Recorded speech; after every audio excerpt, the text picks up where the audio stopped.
You are watching DHTV from California State University, Dominguez Hills.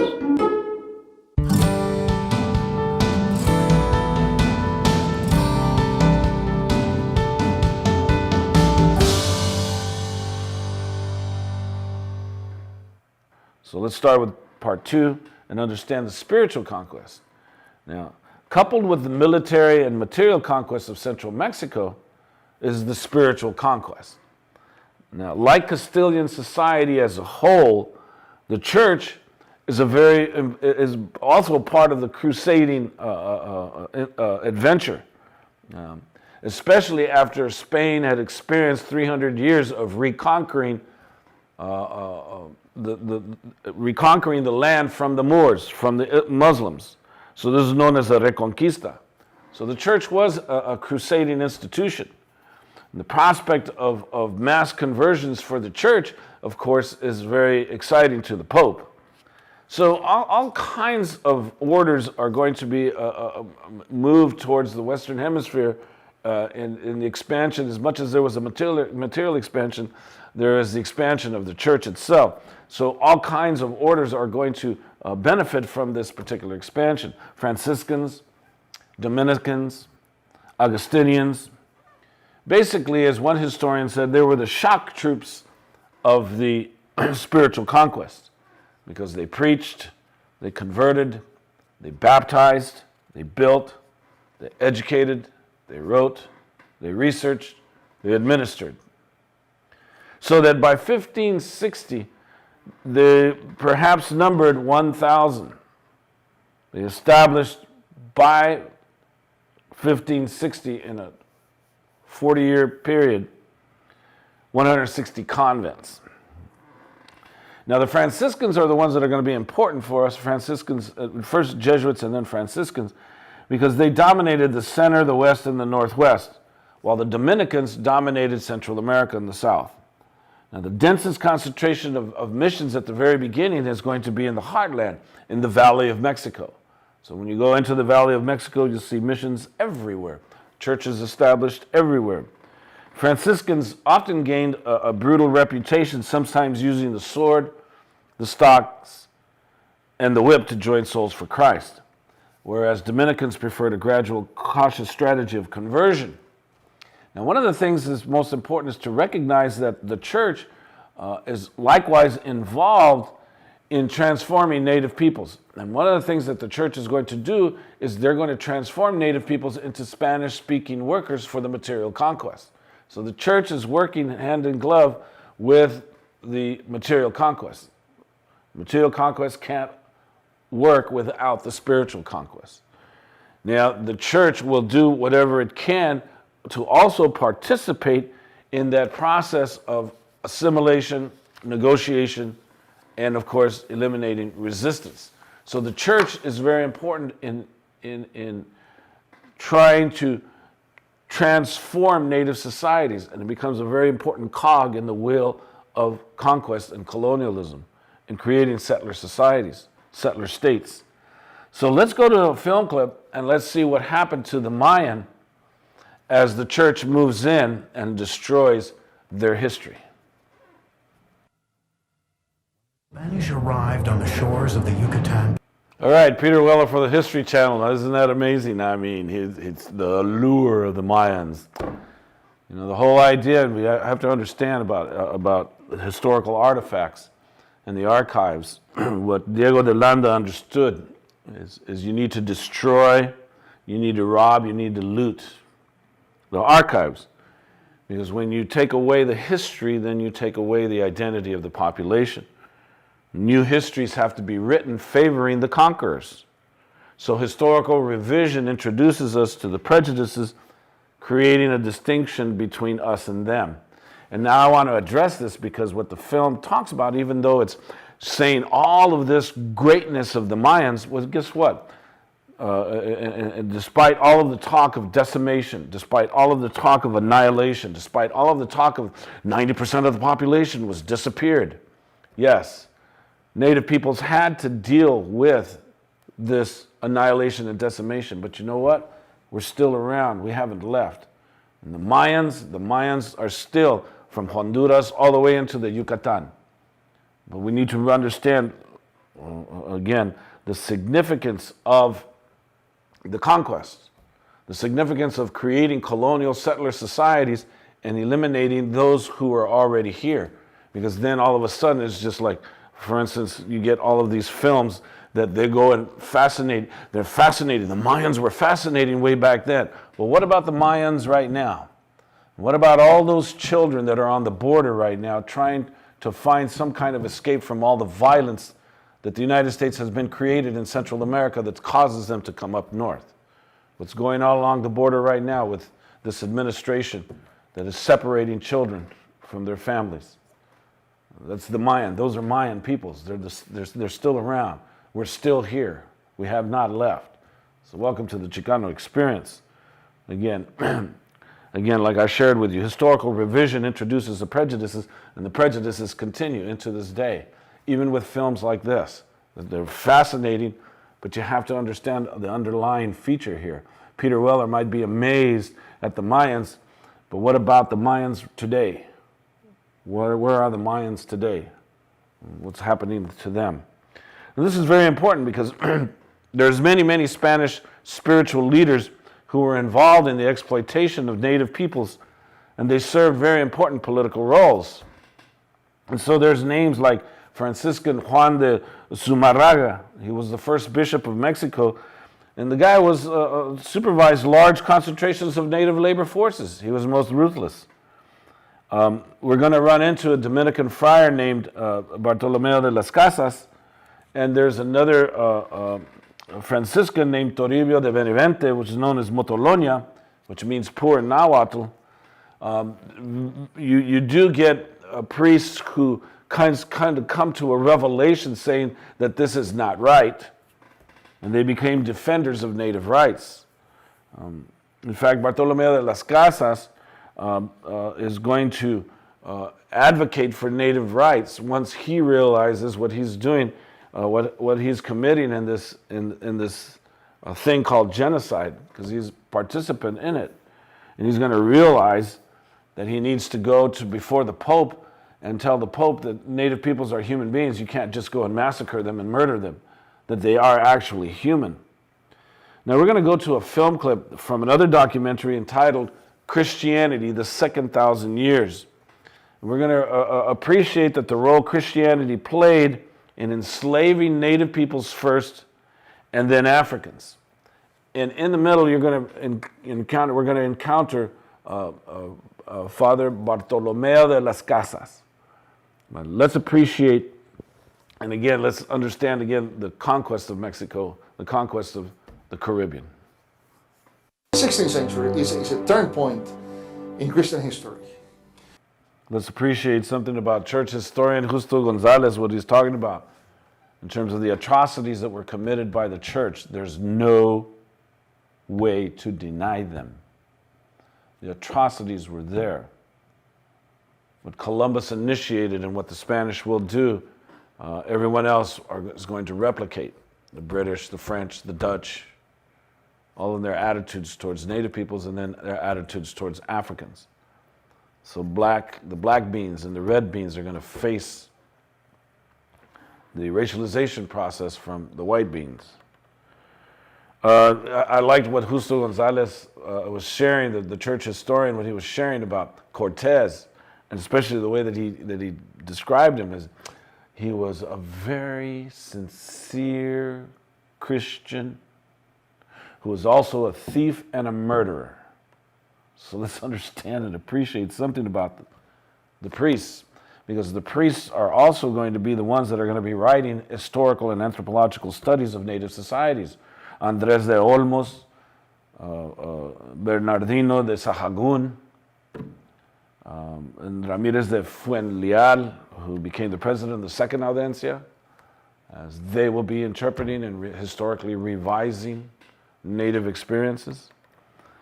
But the native peoples are, as the last part of that film clip shares on Christianity, is that native peoples and Africans are going to absorb Christianity and they're going to give it new flavor, because they are going to balance the demands of the outside world with their rich heritage to create a very unique experience with the church.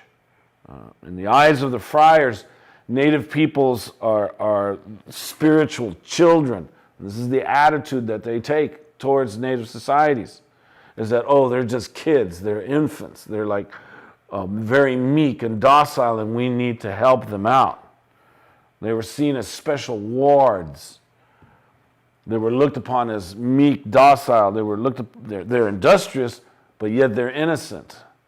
And of course, when we understand Bartolomeo de las Casas, he had their best interest simply because he was vested in their spirituality. And they are going to be treated most brutally because they are not going to be considered human beings, them and Africans. But as native peoples are going to understand certain things about spirituality. They are truly spiritual peoples, as I was sharing with you in their rich heritage, especially with regards to their nature ethics and their environmental religions. Because their nature ethics and environmental religions become very important here as Christianity is going to be introduced. Because Franciscan simplicity, the simplicity of most of the of the different sects of Catholicism, the Franciscans and the Jesuits, especially the Franciscans' adoption of poverty. Basically, the corporal works of mercy, and I don't know if you guys understand what the corporal works of mercy are in Christianity. Most of you probably don't understand it because you've been getting the Republican version of the Sermon on the Mount, because Jesus Christ has been portrayed here in the United States as some kind of capitalist. But Jesus Christ is a socialist, he's a communist. Why? Because Jesus Christ talks about feed the hungry, clothe the naked, give drink to the thirsty, shelter the homeless. These are known as the corporal works of mercy, not the Sermon on the Mount. Because the Sermon on the Mount talks about let's help peoples, let's help them survive as human beings. And when you do that, you get the gifts and fruits of the Holy Spirit. But most people's religions today and Christianity in the United States don't address those issues. So the native peoples understood the corporal works of mercy. In fact, native peoples understand Christianity more than the Christians coming in to give them Christianity. And that's why native peoples are going to adjust and adapt their rich traditions with Jesus Christ. For instance, let me give you an example. There is this one woman in native society in Mexico, central Mexico, and she's known as Tonantzin. She is Mother Earth. There was a temple that was built in a hill just outside of Xochimilco for Tonantzin. And so what's going to happen is that Tonantzin is going to be equated with the Virgin Mary. We're going to get one of the most important symbols of native understanding of Christianity through the Virgen de Guadalupe. The Virgen de Guadalupe, she is not a European woman. She is not white. She is native. And the Virgen de Guadalupe is that amalgamation and syncretization, as you're going to be reading in the textbook, the syncretic culture that's going to be created out of this conquest.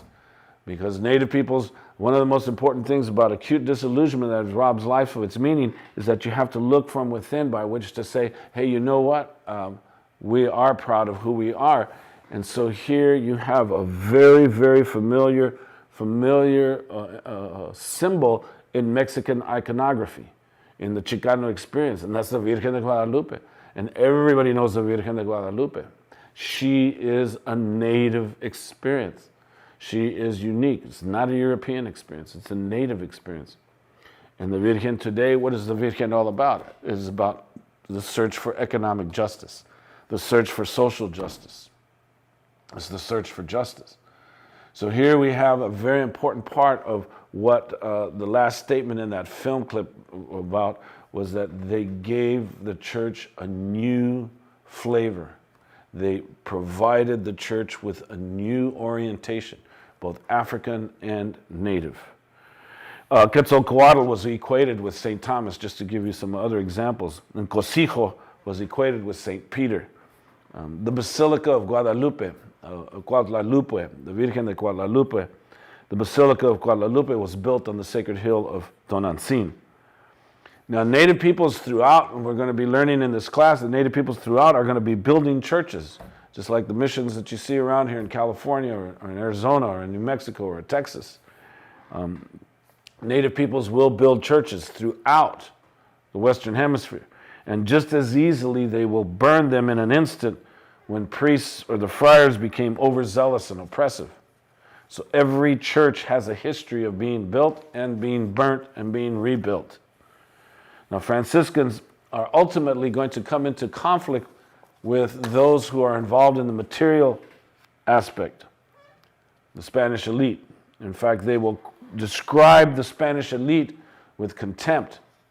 The Franciscans are going to come around and challenge the Spanish elite because the Spanish elite, according to them, they were money-grubbing, wine-bibbing, and horse-riding ways. The materialism of the Spanish elite just interfered with the conversion process. So a movement to end the encomienda was initiated by the church. Actually, it was initiated by the Franciscans. This was a movement to end the exploitation of labor. And it was aided by the onslaught of epidemic diseases. In 1519, smallpox disease that decimated Mexico City. This was deliberately done by Cortez. It was called biological warfare, eliminate the population through disease. There was another epidemic, was called Cocolitzli in Nahuatl between 1545 and 1548, devastated the population. And then there was another epidemic in 1576 and 77. It was known as Matlasahuatl. So the crown is going to introduce a new form of coerced labor. They're going to change it and they're going to call it repartimiento. Repartimiento. No longer could Spanish landowners inherit native workers through the encomienda. The idea was to get rid of the encomienda because the encomienda proved to be totally corrupt. But it didn't mean that it was over with. It's just that wherever the Franciscans were, they were able to impart repartimiento, which meant that you repart workers. Personal service was suppressed. Tributary rights were confined to goods, cash, and basic foodstuffs. And labor is going to be placed under royal control via the repartimiento. So now you had to go and petition specifically what you wanted to use native labor forces for in the material conquest. All right. So that's the spiritual conquest. We're going to go back to the movie The Mission. And we're going to witness a debate over humanity. This is what made The Mission such an important film in the 1980s, because the debate was that Brazil was moving in and expanding into the Amazonian region and committing genocide, as it still continues to do, against native populations, so that cattle production can continue and the felling of the rainforest continues. So in the 1980s, the felling of the rainforest was in earnest, just like today, the felling of the rainforest continues. And for what? For what? For hamburger, because on every corner of every market is hamburger. That's the cheapest way to feed massive amounts of populations throughout the world. So the cattle industry is just taking over and causing tremendous climate change. So let's appreciate, back in the 1980s, this particular film, The Mission, was designed to enhance the awareness of people's, of what was happening in the Amazon. And they went to the Guarani. That's what's so awesome, is that the Guarani, they don't need costume design. They were approached because they were being decimated.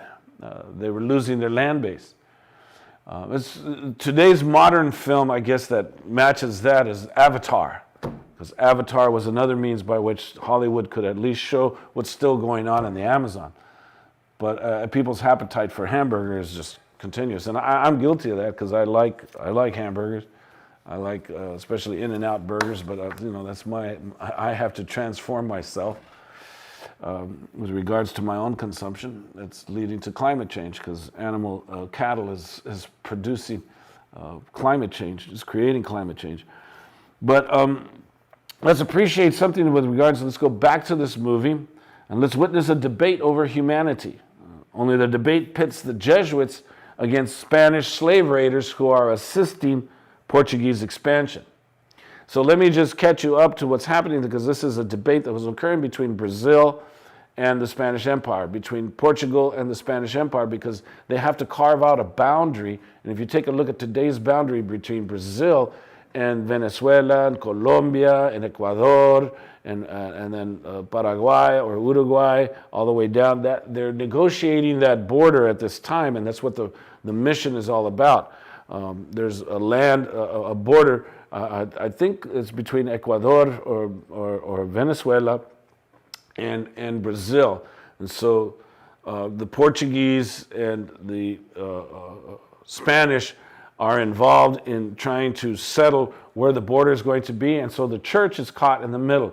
Where are they going to build the missions? And so, of course, slavery supposedly has been abolished through the repartimiento in Spain, but not in Portugal. Portugal continues the slave trade.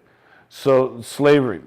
So you're going to witness the Spanish, in theory, had abolished slavery. The Portuguese did not. Now, the Portuguese and the Spanish in 1750 are negotiating and demarcating the border between the colonies of Spain and Portugal, Portuguese Brazil. So in the clip, what's going to happen is we're going to see Robert De Niro, whereas in the first clip, he was a slave raider for the Spanish because they were selling slaves to the Portuguese. Robert De Niro has now switched sides. Now he's a missionary. He's part of the church. And the reason why he switched sides was, if you noticed, when he was coming into town, he saw his wife and he waved to his wife. Well, his wife was having an affair with his brother. And so when he finds out about that in the film, he's going to murder his brother. And he's going to seek repentance for that death, that now he's going to commit himself and join the Jesuits and offer his life up to a life of servitude under the Lord. So he becomes involved in the spiritual conversion of the Guarani. So in the film clip, a cardinal is called out to determine what to do with the missions that were caught in the border dispute. And this is where we're going to go to understand the debate. But just listen to the debate and recognize, again, in the debate, how they're playing out the fact that native peoples are not even considered as human beings.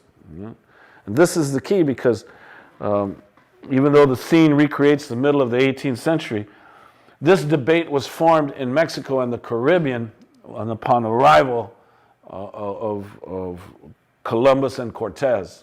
Columbus in the Caribbean and Cortez in Mexico. And this has been a debate, well, all the way to today, about native populations. So let's go to that film clip. Stand for the first time. Okay, so when we understand that even though this scene recreates the middle of the 18th century, this debate was formed in Mexico and in the Caribbean in the early 16th century. And of course, it leads to a very important debate about the significance of discovery.